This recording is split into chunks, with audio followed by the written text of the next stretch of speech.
This podcast is brought to you in part by support from our partner, the Calliopeia Foundation.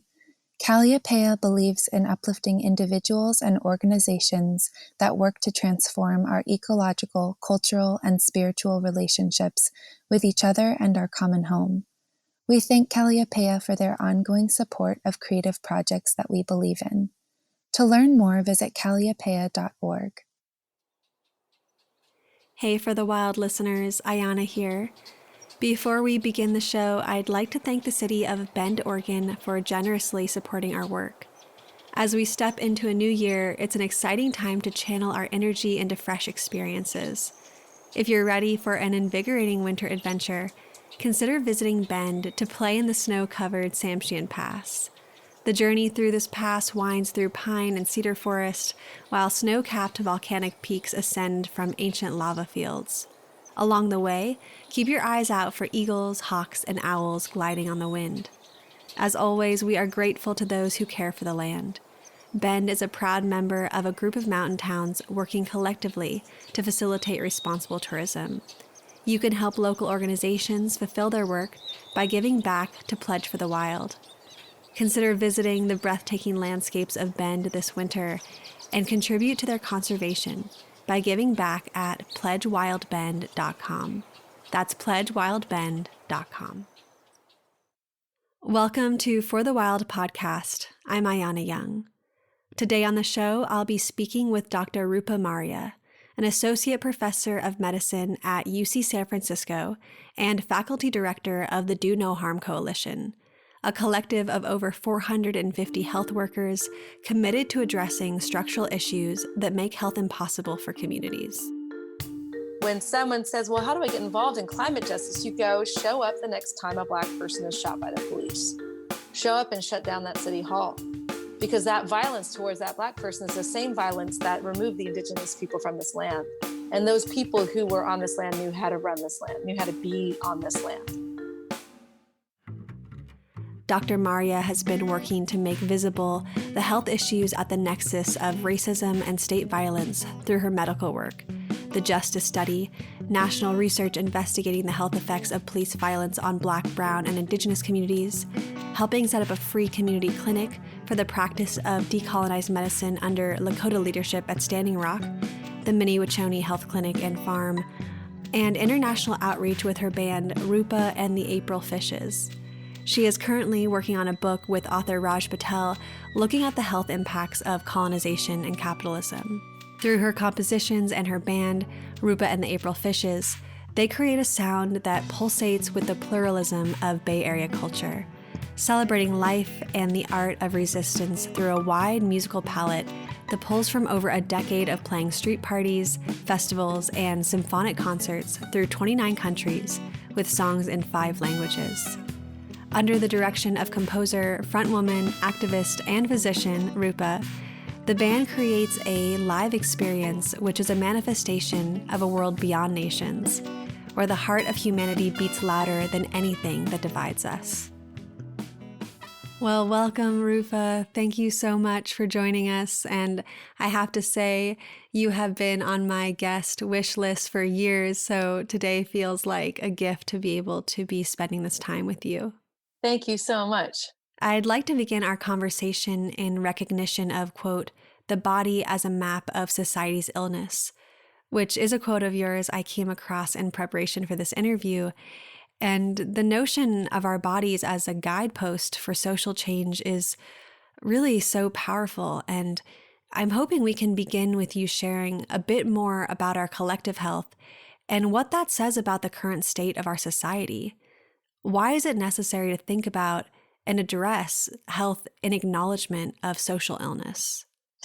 Well, I think that the same sicknesses that are impacting our planet, and by that I mean sort of the root causes of our illnesses, are the same ones that are driving a lot of the diseases that we see as hallmarks of industrialized societies. So these diseases that have at their origin an element of inflammation, often chronic inflammation.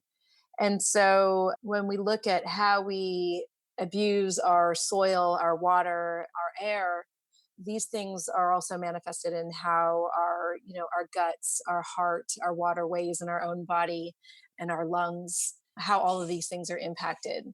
And so I really think that the structures that we're seeing with colonization, and I really say it as like the misunderstanding of the commons, that these things that are necessary for everyone to live, that belong into themselves and not to anybody in particular, are things that need to be protected and honored and cared for, because ultimately when they are not, our bodies suffer. And the structure of society, as has been advanced through the extractive capitalist project and the colonial imperialist project around the world, those structures actually target exactly those things: the commons, the soil, the dirt, the land, the water, the air, and our energy. Thank you, Rupa, for that introduction. Medically speaking, what is chronic stress, anxiety, fatigue, and trauma doing to our bodies? Why must we recognize this as a slow violence? So, the chronic wear and tear of chronic stress, trauma, like you can put anxiety in there as well. All of these phenomena drive low patterns of inflammation in our bodies and deplete our bodies of the entities that actually defend our physical systems from the impacts of chronic inflammation.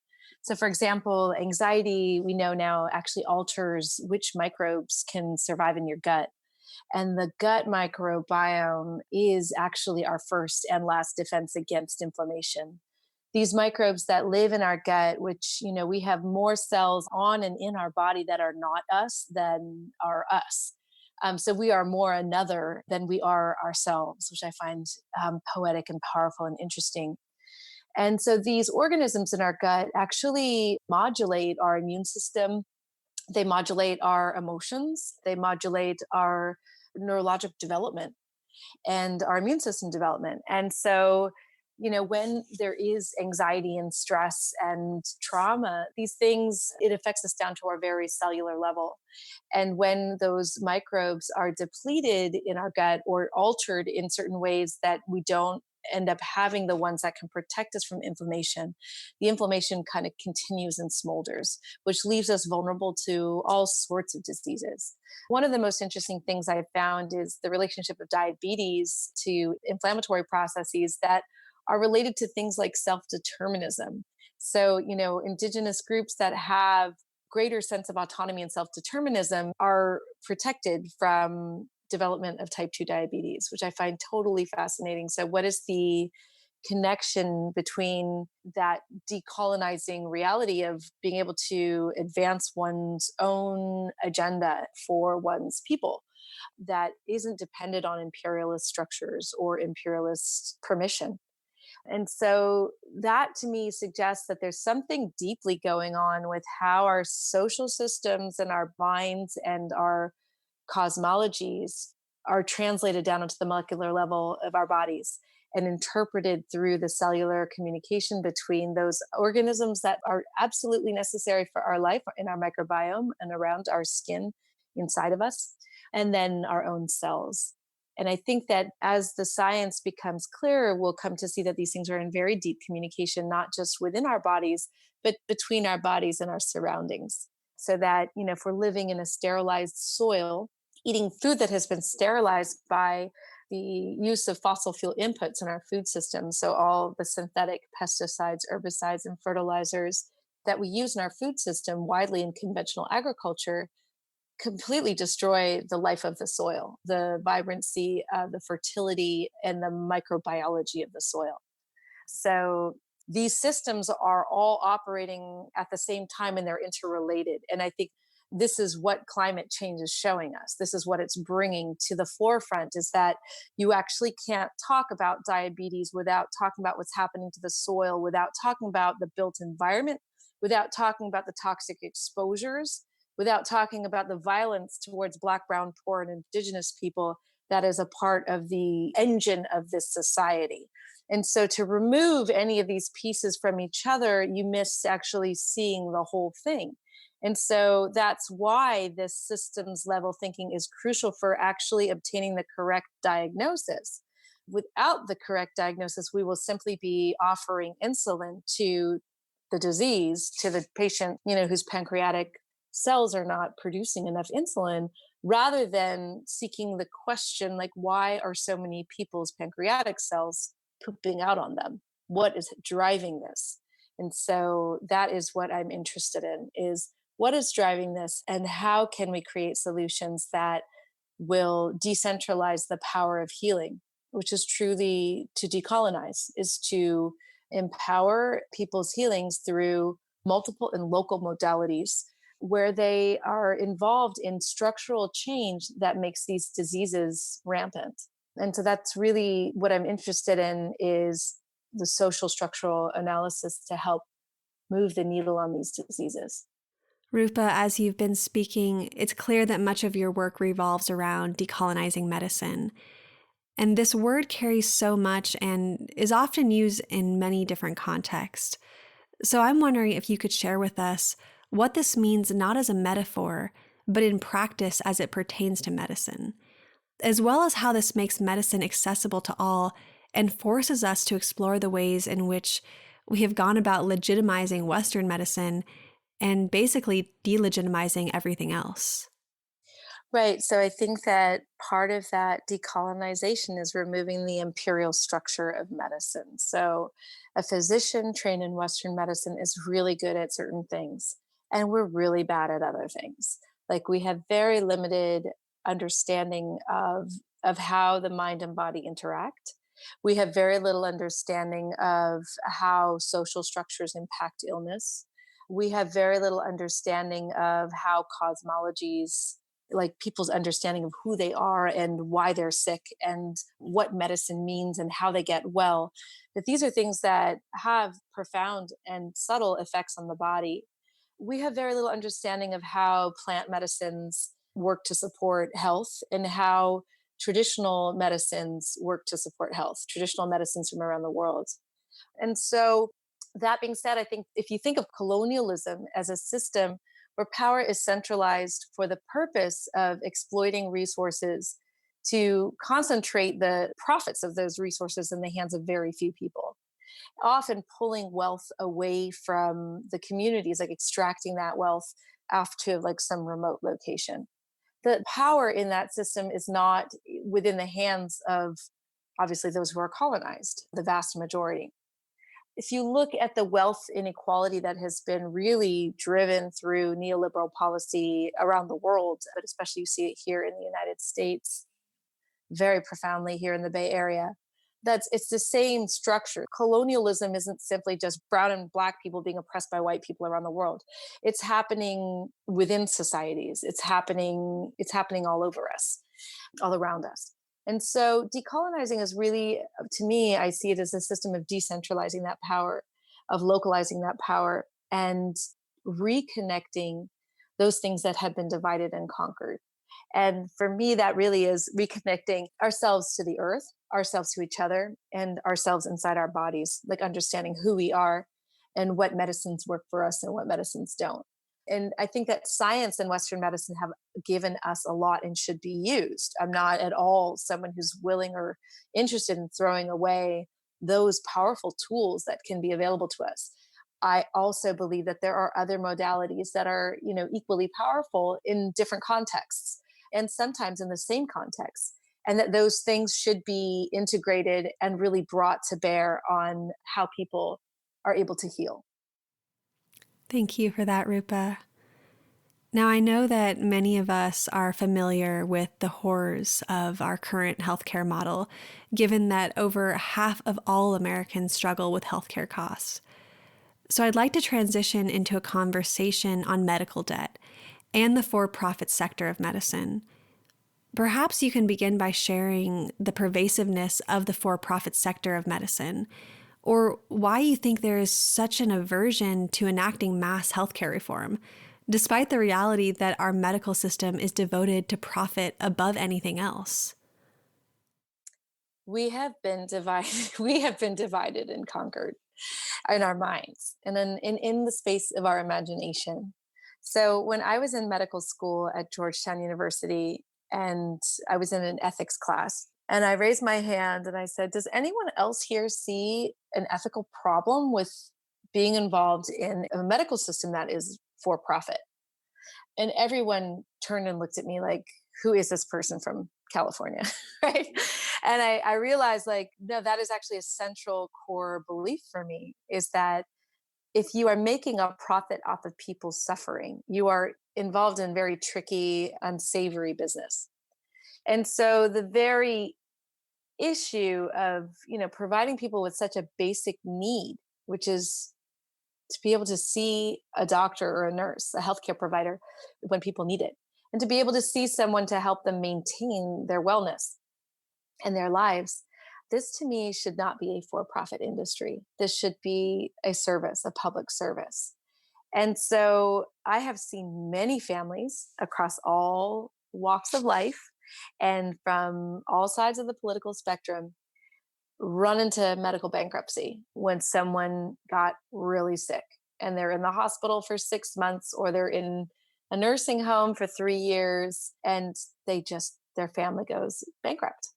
It is the number one cause of bankruptcy, personal bankruptcy in the United States, which to me is criminal, that we have a society that is so wealthy and cannot manage to find a way to take care of its own people. And so I am a big fan of Medicare for All. I'm very excited that I just got appointed by Governor Newsom to sit as a commissioner on this Healthy California for All Commission, which is to find a way to bring universal healthcare to all of California. And so I have a very deep belief that we can do this. We have to restructure our priorities. But I think that it is something that all people deserve. All people deserve it. Rupa, I absolutely agree that all people deserve healthcare. It's ridiculous that when our people are trying to heal from an injury or illness, they also have to deal with the stress of debt. I mean, how are people supposed to heal well with the stress and the inflammation and all that it brings? It's insanity. It's just a really insane system. And, well, anyways, before I go down that rabbit hole, I want to go back to this presentation that I revisited that you gave at Bioneers in 2017, where you discussed the free community clinic where you helped support at Standing Rock. And you shared how the space for the clinic was radically different than what we're used to. The exam rooms were big enough to fit a whole family. There was to be a ceremonial space, a children's space, an elder's space, and classrooms all within the clinic. And this got me thinking about what it would look like if we centered health in our national dialogue. So I'm curious to ask, what do you think society would look like if the pursuit of health was the foundation of our organizing? Well, I think we would not be spending as much money on the military, and that would actually free up a lot of budget to do some very exciting things.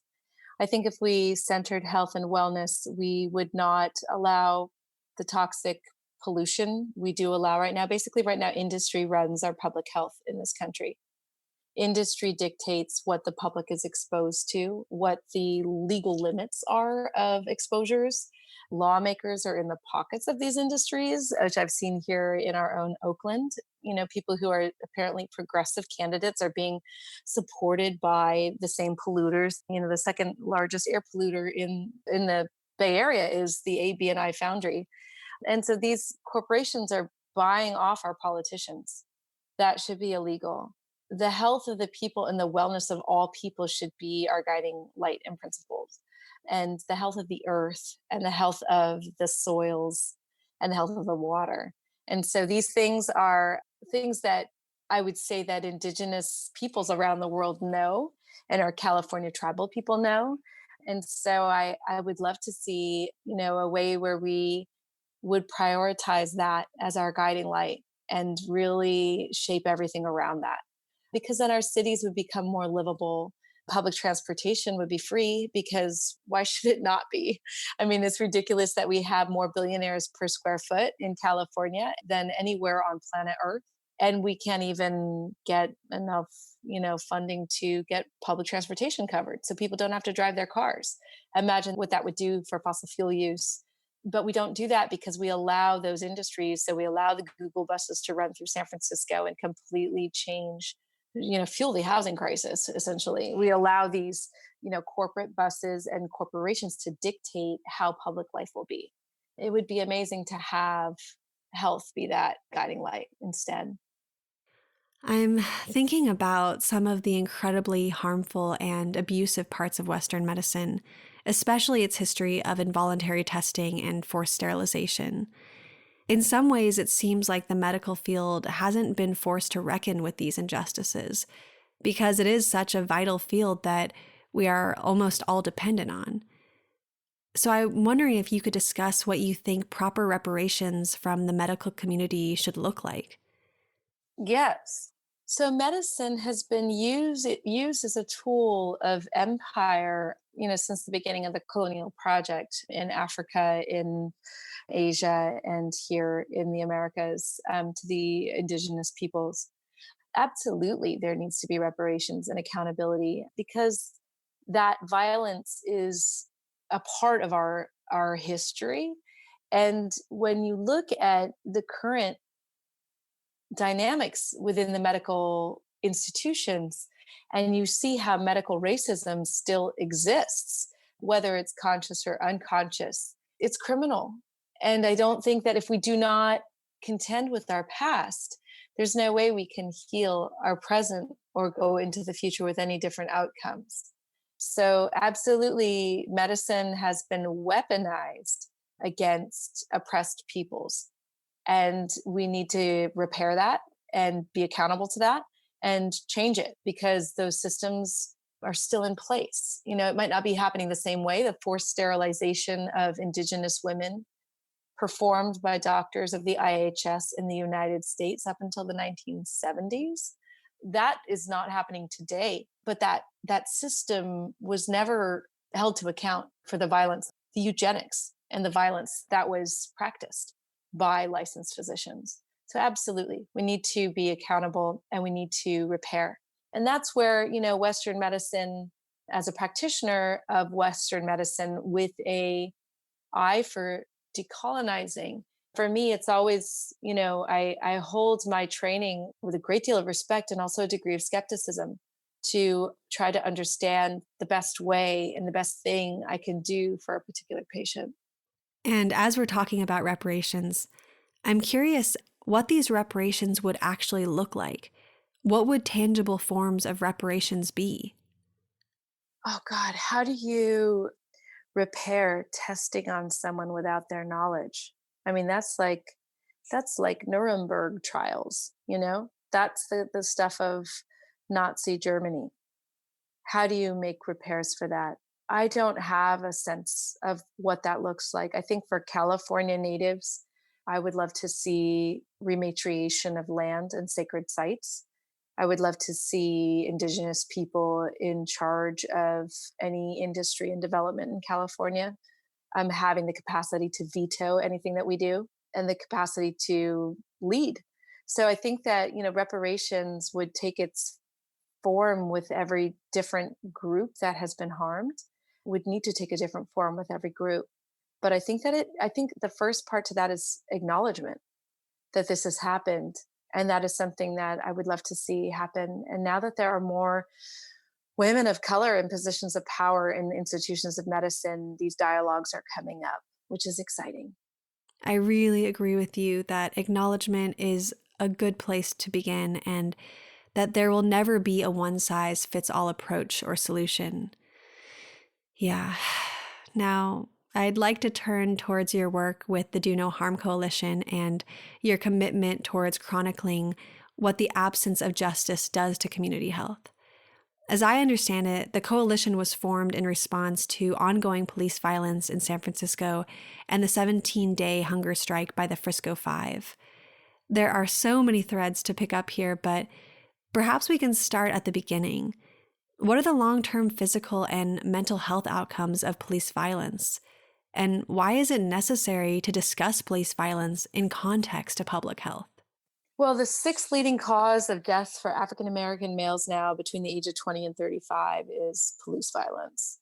So it's up there in the top 10 of things that kill young Black men in the United States. So I feel like anything that is up in the top 10 deserves special attention. Not only that, it is a top killer of young Black men in this country, but the process by which justice is either attained or not attained for families after that person is killed really exposes, kind of widens the wound. So if the wound is the killing and there's no justice, that wound is not healed, it's actually widened.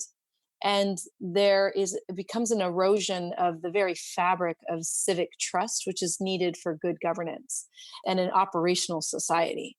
And so the wound to the social body when there is a police killing, when someone who's entrusted with public safety is actually terrorizing the public, and that it's happening in such an overtly racist fashion, discriminatory fashion, then that institution that is doing that harming, it needs to be brought into proper alignment with the goals and the vision of our society. And so with police killings, I've seen firsthand how people are traumatized and how the process of trying to seek justice in a system that was never created for the justice of Black and Brown people, how that frustrates their healing and compounds the trauma, it re-traumatizes them. And so it feels like a very important issue for the healing of our society. Oh, my baby, I've grown tired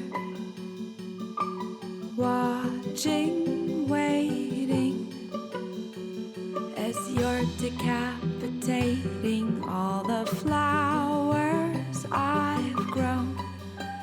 Hours turn to colors changing. Don't you know I like to sit and watch things bloom? And there's more than enough room for you here by my side. Enjoy the alchemy of springtime. In relationship to state-sponsored violence and the long-term trauma it creates, I'm thinking about the ongoing crisis at the border and the daily terror inflicted by ICE and Border Patrol. In this sense, it feels crucial to situate family as medicine. Can you speak to the importance of family reunification and how ICE and our current immigration policy is a clear example of why we must abolish these systems altogether, not merely reform them? Absolutely. So the criminalization of immigration is a recent phenomenon. So we didn't always just pick up people and lock them up or separate them from their children. And really, this grew in the Obama era. And that's important to point out because it's not like, oh, we have this evil man, Trump. He, of course, is furthering a white nationalist agenda that has been, brought forth and really exposed in his henchman, Stephen Miller. But this policy of criminalizing immigration is really something that came out under Obama, who was known as the deporter in chief, who deported far more people than Bush 1 or Bush Part 2. And so I think that it's really important to recognize that this system of violence is something that has been going on for a while. It's now just pushed to a head because of the white nationalism that is underpinning a lot of these moves, and then the expansion of these programs. I absolutely agree that immigration should be decriminalized. I think these camps should be shut down. I think they're an abhorrency to our nation's history and to our progress as people. And I also think that these migrations are going to get more intense as climate change becomes more impactful. And those groups that will be hit the hardest are the poorest. And those people are going to move. They're going to move to become secure in their ability to find food, water, and shelter. And so it is a good time to prepare ourselves for this movement that is coming, and it's already coming.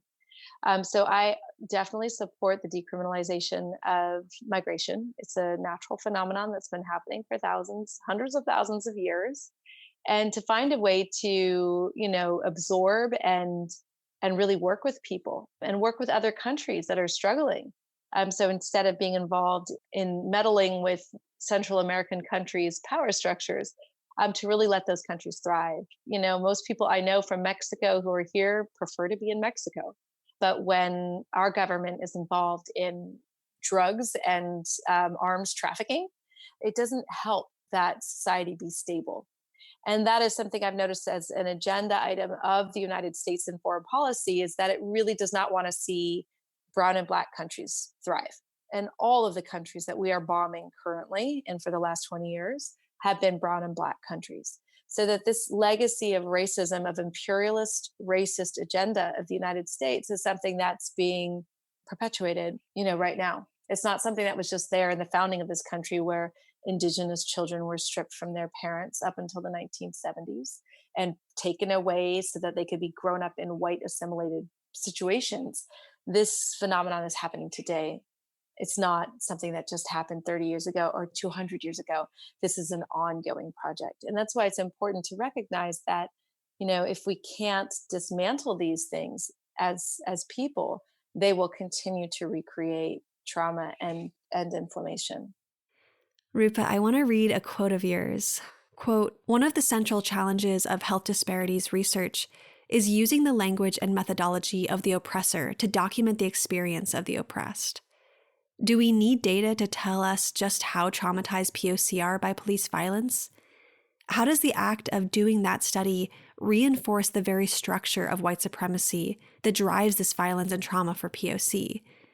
Can we develop new methodologies to liberate ourselves from the limitations of Western pedagogical structures as we work for the collective liberation of all beings from systems of oppression? This question invites the radical imagination into the spaces of healing, for I believe it is through the realm of the imaginary we will find the paths to healing, which has been deeply divided." Rupa, that is such a beautiful quote, and I really resonate with how you're weaving the imaginary realm into the healing path. So thank you for speaking so clearly to this. And I know that much of your work is indirect acknowledgement of the ways in which white supremacy and colonialism are ever present in the medical field. So I'd like to talk about the challenges of addressing health disparities, particularly in terms of colonial methodologies. How are you imagining a framework that mitigates re-traumatization, both in terms of research and care? Yes, I think that's like my life work. I feel like, right now we're imagining a project in partnership with poverty scholars, so homeless folks who are developing their own paths of homefulness, with indigenous women here in the urban environment who are rematriating land, with formerly incarcerated people who are learning organic farming techniques as a livelihood, and with undocumented folks who are learning farming as well. And one of the questions we have that we're thinking about together is, if you can give access to food, training how to make your own food and land, what impact does that have on health? And so in that question, which could have really powerful data that could be used to drive policy, that question is something that has to be driven and inquired and developed by these people who are asking the question. And so instead of being a research that I do that are like, hey, I want to study your bodies for these things that I want to know, it's more of a sitting together in a space of inquiry to say, what can we know here and how can we know it? And what are the ways of knowing that are important to us in our different capacities and in our different ways of coming here together? And so what's created is a real deep space of solidarity and inquiry into how to use different tools that might be available to us, how to rip apart tools that feel violent and intrusive and reframe them or reshape them into something that has a more liberatory energy to it. And so this is a space of really active, creative engagement. There's a wonderful book called Decolonizing Methodologies, which is about research in Indigenous communities led by Indigenous investigators. And that's a very inspiring book. And then there's the work of Tiny Garcia, Poverty Scholarship. So she wrote this book, Poor People Led Theory, Art, Words, and Tears Across Mama Earth.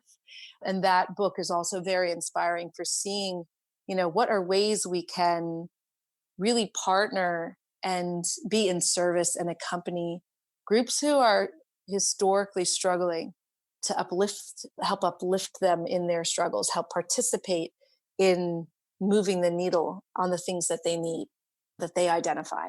And so, I have trouble in the health disparity space because it feels that it becomes a morbid fascination in how our bodies are being violated by the structures that are crushing them. And I'm not interested in that morbid voyeurism. I'm interested in, radically redistributing power and resources. And so any way I can use my positionality to do that, I will.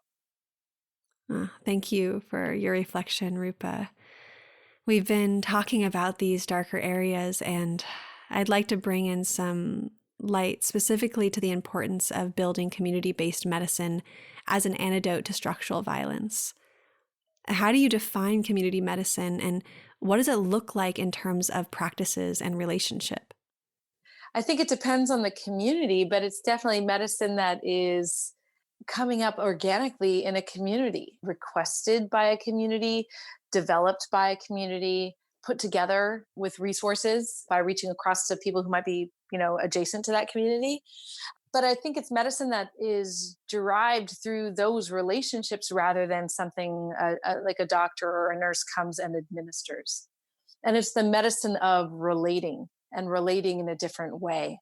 And so I think that relationships, those webs of relationships that we can reestablish and reattach, have a much more profound healing impact than any, imposed structure that a health system brings to your town. So I think that, doctors and nurses and health workers can be extremely effective and helpful, but they should really be in service of the agenda that a community is setting and not showing up with their own agenda.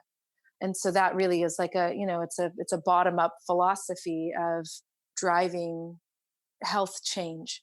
And I think that different communities know what they need. They really know what they need. And so our job is to show up and be present and listen, and then work together in that space of the imagination to create what needs to happen, to create new models, to create new alliances and partnerships, and to bring voices to the table that haven't been a part of the dialogue around health that really should be. And so, to be as wide in our net of what wellness and health really means. I love hearing that. I just had an interview with Dr. Kyle White yesterday, and we were speaking about the necessity of trust building and relationship building and consent building and transparency. And just many times when outsiders come in, even with good intentions, it can really disrupt a community. And the relationship building takes a lot longer. And I think that's why people opt out of wanting to do that when they think they have a good idea or they think they know what to do, because they just want to implement their idea rather than taking the time to actually build trust to find out what will be best for the people on the ground. Right. I mean, it's a very Christian colonial missionary posture, is to show up and try to save people. And that's what's happening right now in the climate space, which I find kind of bittersweet and sad and scary. It's that, we're here at the precipice of human existence being threatened by climate catastrophe as the end expression of the colonial project. So if you go around the world and conquer everybody who knows how to live on their lands in a balanced, ecological, sustainable way, and then impose structures, different religion, different structures, different industries on those lands that can then extract the resources from those lands, you can't live in balance. It's not balance. It's a highly imbalanced system. And so we are here precisely because of European colonization. This is the end expression of the colonial project is climate collapse. The end expression of imperialism is climate change. And so the people who are positing the solutions right now, as they're gathered in Europe, in Madrid, they're European. They're largely the global north. And it's striking to me to think that that a system of thought that would lead us here would never be the one to actually solve the problem, because the problem is a system of thought. And so how do we empower those people who knew how to be on this in their places to really seize the agenda of how we are together here on this earth? Because clearly this way hasn't worked. It doesn't work. It drives illness on every part of on the planet and our bodies and between us. And so we need to be hearing from those voices that are already speaking. They've been speaking for 600 years about how to do this differently. And so I really follow those voices, and I'm excited to see them rising.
I recently came across a really beautiful interview with you that focused on your band, RUPA and the April Fishes.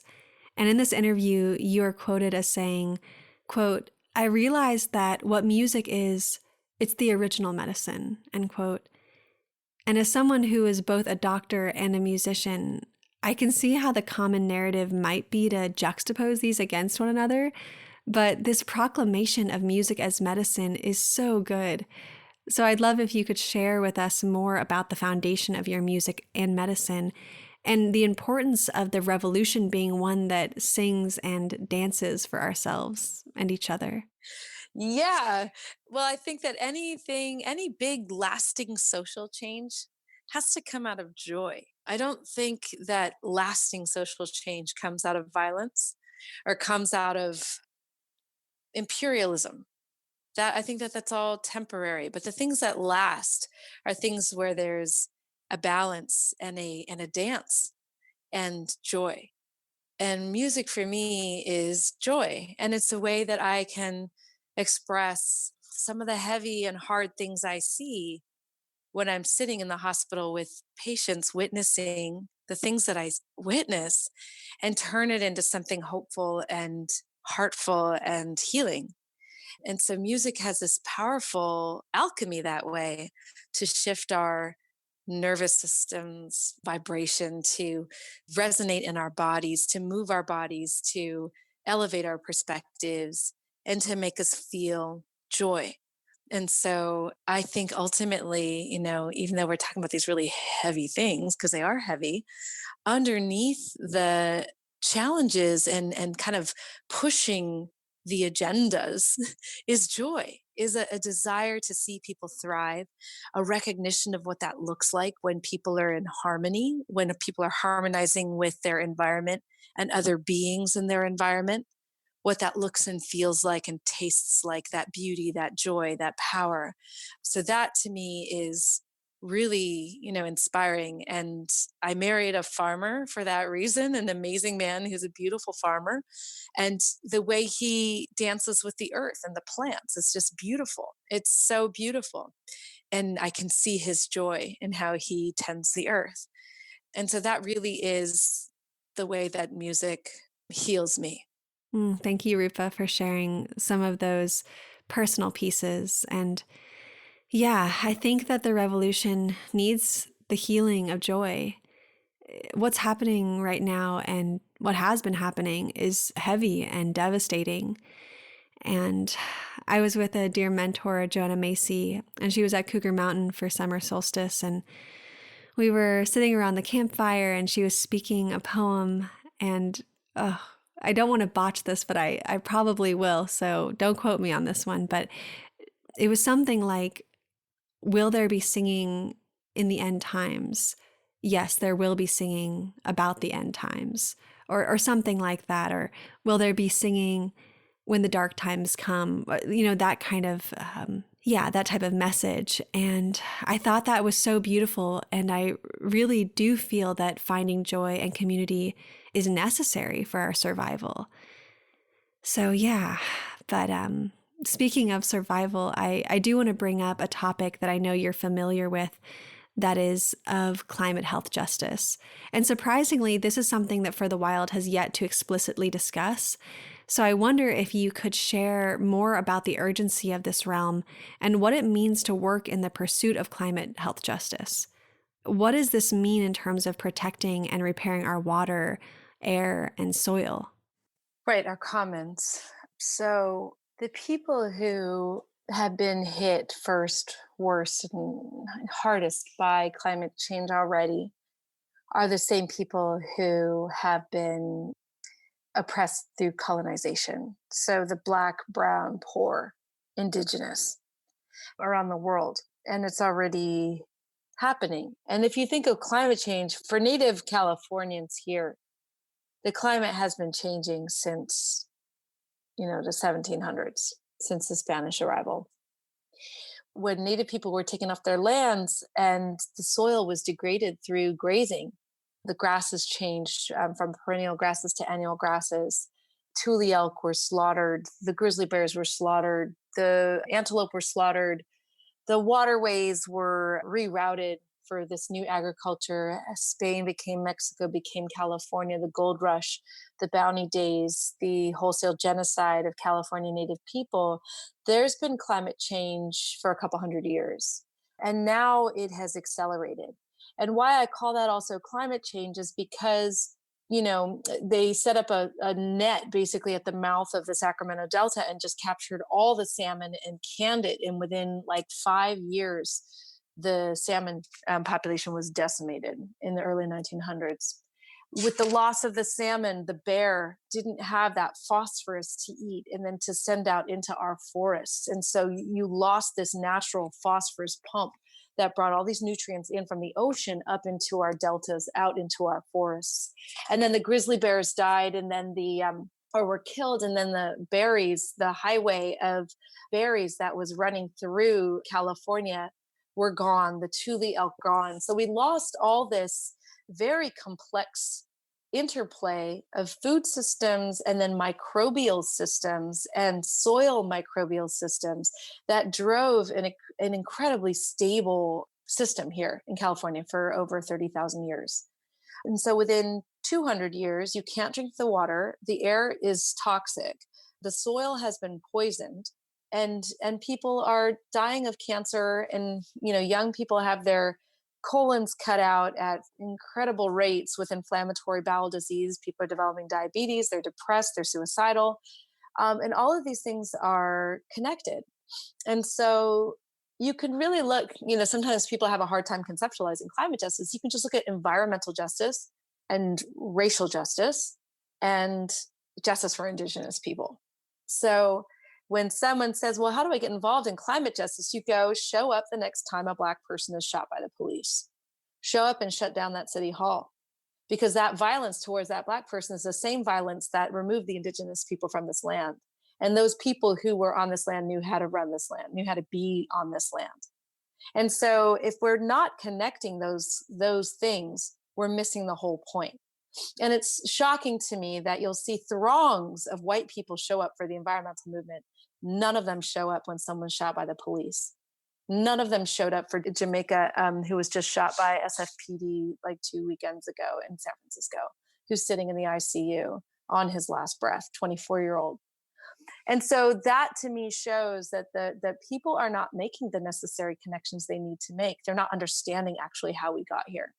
So once white folks are able to understand that the violent systems of white supremacy, which are actually recreated in the environmental movement, which are recreated in our movements for justice, need to be seriously held to task and shifted so that that power structure, so that people understand you put your power behind anything that is damaging and degrading the people, the voiceless, whether that's the water, that's the young Black man shot by the police, the indigenous people that are being pushed off their lands, the people who can't speak up when there's like a toxic pollutant, in Richmond, or, the refineries, or, here in East Oakland. But people don't make those connections. They're out there now to save the world without saving their own neighborhoods, which is, short-sighted and kind of fits with that whole savior complex that brought us here in the first place. And so how do we awaken our great white sleeping friends who are committed to justice without actually showing up? So I would love to see them shut down, City Hall the next time someone gets shot. And then I would say, now we're ready for the climate justice movement. Yes, I love those direct, tangible asks. Thank you for planting those seeds in our imagination. Yeah, so I emailed the woman who organizes the San Francisco Women's March, and she said, "Rupa, will you please bring your organization to the march this January?" Or I can't remember if it was March, whenever it was. And I said, I have yet to see, women in their pussy hats showing up to City Hall when someone's shot by police. When I see that, I'm sure I can mobilize all our people to show up for the Women's March. But I don't see that. And I haven't seen that. And I still haven't seen that. And so what it can be alienating is when there's this call that we all need to get behind. We do all need to get behind the climate movement, but to fail to understand that that movement is the same movement as fighting police terror. That's sort of the piece that needs to be connected. I'd be remiss if we didn't speak about gentrification and the health crisis, which is something that I think is not talked about nearly enough. But I know that this is an issue that Do No Harm Coalition is tackling, is this gentrification as a public health crisis. So as someone who has experienced the gentrification of the Bay firsthand, how is displacement linked to community health, outside the obvious impacts of houselessness, etc.? Oh, so many ways. So when an area is gentrified, let's say like the Mission District of San Francisco, there are whole economic ecosystems that have developed stably over 50 years that become degraded. So for example, young Latino kids going through the Mission might not get a loan for going to college, a traditional loan or financial aid from a school or from a bank or from a federal institution. They might get loans through their community. So the community pushes forward its youth through long-term loving engagement and connections. Now that that community is, far flung, you don't have that epicenter of engagement anymore. So it erodes the kind of civic life that has developed. And that was a safety net, whether it's for healthcare, like someone goes through a healthcare issue, an illness, and a community is around to stabilize and help get that person back on their feet. Through gentrification and the moving in of wealthier white and Asian groups to the Mission, you don't have that same kind of system anymore. It's less resilient. And that impacts all sorts of people's health, their mental health, their capacity to stay in their homes longer if they're elderly, to stay in their homes in a safe way, and their ability to live and work in their communities. So it has far-reaching effects. It's also, there's many, many areas where gentrification has been shown to be bad for health outcomes. So I think it is a very important problem. Thank you for speaking to gentrification so clearly, as I'm sure many of our listeners are feeling the pressures of this in their communities. And I just really love how much your work, if not all of it, reiterates the importance of root cause analysis, which is something that feels so close to us at For the Wild. sitting with the ultimate truth that nothing will change unless we address the root of the problem, not the symptoms. Yes. So in closing, Rupa, I'd love to open the conversation to anything you'd like to share or what you see as realistic, a more immediate system change, or perhaps you could share what you've learned from medicine and music when it comes to shedding our identities as consumers and participating in the world in a meaningful way or more meaningful ways, or even if you'd be willing, you could share a little bit about your forthcoming book with Raj Patel. Basically, I'd just like to leave the space open to however you'd like to close this conversation. Oh, thank you. And thank you for inviting me to talk with you. I would just like to say that this is an extremely exciting moment in human history. We have an opportunity right now to imagine other ways and imagine them into being and to create new partnerships that maybe we didn't think of before, and to invite healing that is long overdue, and to invite social paradigms into our imagination that have been off in the periphery or thought, oh, that's impossible. We can't do that. It's a time to bring those things to the table and to bring new relationships to the table and to learn new tools of humility, being on stolen native territory, and to learn new ways of relating to each other, or maybe reawaken old ways of relating to each other. And so I am excited for the future, and I'm excited for what the young generation is bringing out right now. And I'm excited for the awakening together to really seize power back into the hands of the people for the improvement of our health and for imagining kinder, more awakened, more inspiring society. Oh, goodness, Rupa, thank you so much for this profound conversation. You are such a warrioress for our times, and I really appreciate the way you show up in the world and all you do for our collective survival. Thank you. Thank you so much.